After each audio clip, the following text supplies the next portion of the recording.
بسم اللہ الرحمن الرحیم نحمده ونصلي على رسوله الكریم اما بعد بسم اللہ الرحمن الرحیم. عزیز طلبہ، آج ہم کنز الدقائق حصہ دوم سبق نمبر 51 شروع کر رہے ہیں. اس سبق میں ہم کتاب البیوع سے باب المتفرقات سے متعلق پڑھیں گے. آج کے اس سبق کا خلاصہ یہ ہے کہ مصنف علیہ الرحمہ ان معاملات کی قسمیں ذکر کریں گے جو معاملات شروط فاسدہ سے باطل نہیں ہوتی بلکہ وہ شروط خود باطل ہو جاتی ہیں اور معاملات درست رہتی ہے. اس قسم کے مصنف علیہ الرحمہ نے کل 27 معاملات گنوائے ہیں کہ جن میں شرط فاسد لگانے سے اس معاملے کے اصل پر کچھ فرق نہیں پڑتا بلکہ وہ شرط خود فاسد ہو جاتی ہے یا ختم ہو جاتی ہے اور شرعاً اس شرط کا کچھ اعتبار نہیں ہوتا. عزیز طلبہ، تو آتے ہیں کتاب کی طرف. سب سے پہلے ہم عبارت پڑھتے ہیں: وما لا يبطل بالشرط الفاسد القرض والهبة والصدقة والنكاح والطلاق والخلع والعتق والرهن والإيساء والوصية والشركة والمضاربة والقضاء والإمارة والكفارة والحوالة والوكالة والإقالة والكتابة وإذن العبد في التجارة. صورت مسئلہ یہ ہے کہ وہ عقود جو شرط فاسد سے باطل نہیں ہوتی، أي لا تؤثر فيه الشرط الفاسد بل يبطل الشرط ويصح العقد، یعنی وہ عقود جن میں شرط فاسد کچھ بھی اثر نہیں کرتا بلکہ شرط باطل ہو جاتی ہے اور وہ عقد درست رہتا ہے. اس قسم کے عقود وہ کل 27 عقود ہے. 27 عقدا، کل 27 عقود ہے جو شروط فاسدہ سے فاسد نہیں ہوتی. عزیز طلبہ، اس سے پہلے ہم نے وہ ان عقود کی قسمیں پڑھی تھی جو شروط فاسدہ سے فاسد ہو جاتی ہے، باطل ہو جاتی ہے، اور اس کی بڑی وجہ یہ تھی کہ وہ عقود در حقیقت معاوضہ مالیہ ہوتا ہے اور ان میں مبادلۃ المال بالمال ہوتے ہیں، اور مبادلۃ المال بالمال میں برابر سرابری ضروری ہوتی ہے. جو شرط زائد کی قید لگائی ہوتی ہے تو وہ غیر عوض ہوتا ہے، کسی مال کے بدلے میں نہیں ہوتا، تو اس لیے فرماتے ہیں وہ شبہ ربا اس میں پائی جاتی ہے تو وہ عقود باطل ہو جاتی ہے. تو اب یہاں پر ان عقود کا ذکر کر رہے ہیں جو شرط فاسد سے باطل نہیں ہوتی، اور اس کی مین وجہ یہ ہے کہ یہ عقود در حقیقت تبرعات کے قبیل سے ہے اور معاملے مالیہ کے قبیل سے نہیں جس میں ربا کا کچھ اندیشہ ہو. سب سے پہلا عقد وہ قرض ہے. مثلا کوئی شخص کسی کو قرض دے اور کہے کہ میں آپ کو یہ 1 لاکھ روپے اس شرط پر قرض دے رہا ہوں کہ ان تکتب الی صدیقک بکذا وکذا، کہ آپ فلاں دوست کا جو آپ پر قرض ہے یا فلاں شخص کا جو آپ پر قرض ہے آپ وہ قرض ادا کر لے. تو فرماتے اس میں کسی قسم کی خرابی نہیں. اسی طرح اگر کوئی شخص کسی کو یہ کہے کہ میں آپ کو قرض دے رہا ہوں اس شرط پر کہ آپ 1 مہینے تک میری خدمت کریں گے، تو فرماتے ہیں یہ خدمت لینا یہ سود ہوگا، کیونکہ آپ صلی اللہ علیہ وسلم ارشاد فرماتے کل قرض جر منفعۃ فہو ربا. اس لیے فرماتے ہیں یہ شرط لگانا درست نہیں ہوگا، البتہ قرض کا معاملہ یہ درست ہو جائے گا، یعنی شرط باطل ہو جائے گی، معاملہ درست ہوگا. والہبۃ، دوسری عقد وہ ہبہ ہے. ہبہ کی صورت یہ ہے، مثلا کوئی شخص کسی سے کہتا ہے میں اپنی باندی آپ کو ہبہ کرتا ہوں اس شرط پر کہ اس کا حمل یہ میرے لیے ہوگا، یعنی واہب اپنے لیے رکھ دے، تو فرماتے ہبہ درست ہو جائے گا اور یہ شرط فاسد ہوگی. والصدقۃ، اور تیسرا معاملہ وہ صدقہ ہے. کوئی شخص کسی کو 1 لاکھ روپے صدقہ کرے اس شرط پر کہ وہ اس کو اپنی بائک یا کوئی چیز ہدیہ میں دے، تو فرماتے ہیں یہ صدقہ تو درست ہو جائے گا، شرط وہ فاسد ہو جائے گی. اس پر عمل کرنا ضروری نہیں۔ والنکاح، اگر کوئی شخص کسی عورت سے نکاح کرتا ہے یا عورت کسی مرد سے نکاح کرتی ہے اور وہ کہتی ہے کہ میں نے آپ سے نکاح کر لیا 1,00,000 مہر کے بدلے میں، اس شرط پر کہ آپ میری بہن کو 1,00,000 روپے جو ہے وہ تحفے میں دیں گے، تو یہ نکاح تو درست ہو جائے گا۔ البتہ یہ تحفے والی جو بات ہے یہ قابل قبول نہیں، یہ شرط باطل ہو جائے گی۔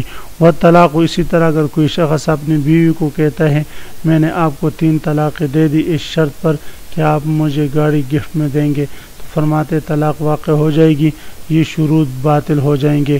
والخلع، اسی طرح اگر عورت مرد سے کہتی ہے کہ آپ 1,00,000 روپے کے بدلے میں مجھ سے خلا کر لیں، مرد کہتا ہے میں 1,00,000 روپے کے بدلے میں خلا کر چکا ہوں اس شرط پر کہ آپ مجھے 50,000 گفٹ میں دیں گے، تو یہ شرط جو ہے یہ فاسد ہو جائے گی اور خلا منعقد ہوگا۔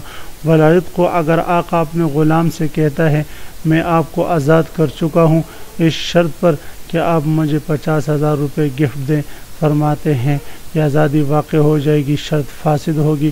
والرہن، اگر راہن نے مرتہن کے پاس گاڑی بطور رہن کے رکھوا دی اس شرط پر کہ ہر دوسرے دن آ کر میں گاڑی چلانے لے جاؤں گا، یا جو ہے وہ میرا فلان دوست اس کو چلاتا رہے گا، تو فرماتے ہیں یہ بھی درست نہیں، یہ شرط فاسد ہو جائے گی اور وہ اس کا رہن بننا درست۔ والعیساء، اور اسی طرح کوئی شخص دوسرے سے کہتا ہے کہ میں آپ کو کے لیے وصیت کرتا ہوں اس شرط پر کہ آپ مجھے بائک گفٹ کر دیں، تو فرماتے ہیں یہ شرط بھی فاسد ہو جائے گی۔ والوصیت، اسی طرح اگر کوئی شخص کسی لیے وصیت کر لے اپنے ثلث مال کی، میں نے آپ فلاں کے لیے وصیت کر لی اس شرط پر کہ فلاں میرے بیٹے کو جو ہے وہ نوکری پر لگا دے، تو فرماتے ہیں یہ شرط بھی فاسد ہوگی۔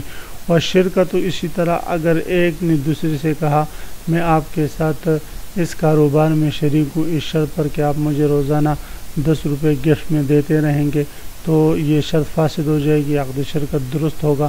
والمضاربۃ، اسی طرح اگر مضارب اور رب المال کے درمیان یہ طے ہو جاتا ہے، رب المال کہتا ہے کہ عقد مضاربت ہوگا اس شرط پر کہ آپ اپنے کھانے پینے اور جملہ اخراجات گاڑی کے اخراجات آپ ہی برداشت کریں، تو فرماتے ہیں یہ مضاربت درست ہو جائے گی، شرط فاسد ہو جائے گا، اور مضارب کا خرچہ وہ اسی مال میں سے ہوگا۔ والقضاء، اسی طرح اگر امیر نے کہا قاضی سے کہ میں نے آپ کو قاضی بنا دیا لیکن اس شرط پر کہ آپ اپنی آدھی تنخواہ مجھے گفٹ کریں گے، تو یہ شرط فاسد ہے۔ والامارۃ، اسی طرح اگر حاکم نے کسی کو کسی علاقے کا امیر بنا دیا اس شرط پر کہ وہ اپنی آدھی تنخواہ اس کو گفٹ کرے گا، تو یہ شرط فاسد ہوگا اور امارت درست ہوگی۔ والکفالۃ، اسی طرح اگر کوئی شخص کہتا ہے کہ میں آپ کی طرف سے آپ کے غریب آپ کے دائن کے لیے کفیل بنا تو اور وہ میں ادا کروں گا، تو فرماتے ہیں کفال، لیکن اس شرط پر کہ آپ مجھے 10 روپے گفٹ کریں گے، تو فرماتے ہیں عقد کفالت درست ہوگی، شرط فاسد ہوگا۔ اسی طرح حوالہ ہے، اگر کوئی شخص کسی کی دین کا حوالہ اپنے ذمہ لے لے اس شرط پر کہ وہ محتال لہو محتال علیہ اس کو کچھ گفٹ میں دے گا، تو فرماتے ہیں یہ درست نہیں۔ والوکالت، اسی طرح اگر کوئی شخص کسی کے لیے عقد وکالت قبول کرے اور کہیں کہ وہ مجھے گفٹ دے گا، تو یہ درست نہیں۔ اقالت، اسی طرح اگر مشتری بائع سے کہتے ہیں میں نے آپ سے آپ کی مبیع کا اقالہ کر دیا اس شرط پر کہ آپ جو ہے مجھے 10 روپے گفٹ میں دیں گے، اقالہ درست ہوگا لیکن 10 روپے گفٹ دینا لازم نہیں ہوگا۔ والکتابت، اسی طرح اگر آقا اپنے غلام سے کہتے ہیں میں نے آپ کو مکاتب بنا دیا اس شرط پر کہ آپ مجھے 10 روپے گفٹ دیں، فرماتے ہیں یہ درست نہیں اور عقد کتابت درست ہو جائے گی، وہ مکاتب بن جائے گا۔ وَإِذْنُ الْعَبْدِ فِي التِّجَارَةِ، اسی طرح اگر کسی آقا نے اپنے غلام سے کہا میں نے آپ کو تجارت میں اجازت دے دی، آپ معزون فی تجارت ہے اس شرط پر کہ آپ شہر کراچی سے باہر جا کر تجارت نہیں کریں گے، تو فرماتے ہیں وہ معزون ہو جائے گا، معزون فی تجارت ہوگا، باقی اس کی اس شرط کا اعتبار نہیں۔ ودعوت الولد، اسی طرح اگر کوئی شخص کسی بچے کا دعویٰ کر لے اور اسی طرح وہ کہیں کہ یہ باندی کا یہ بچہ مجھ سے ہے. اسی طرح وصلوا عن دم العمد، اگر کوئی جو ہے دم عمد سے صلح کر لیں مال کے بدلے میں یا ویسے. والجراحت، یا جو ہے زخم دم جراحت سے صلح کر لے. وعقد الذمت، یا کوئی مسلمان کسی کو عقد ذمہ کسی غیر مسلم کے ساتھ عقد ذمہ کر لے. وتعلیق الرد بالعیب، یا جو ہے مشتری کہے کہ میں اس مبیع کو عیب کے ذریعے لوٹاؤں گا اس شرط پر کہ آپ مجھے گفٹ کر دیں. او بخیار شرط، یا خیار شرط کے ساتھ اس کو معلق کر دیں. وعزل القاضی، یا قاضی کو جو ہے امیر معزول کرے اس شرط پر کہ وہ اس کو گفٹ دیں.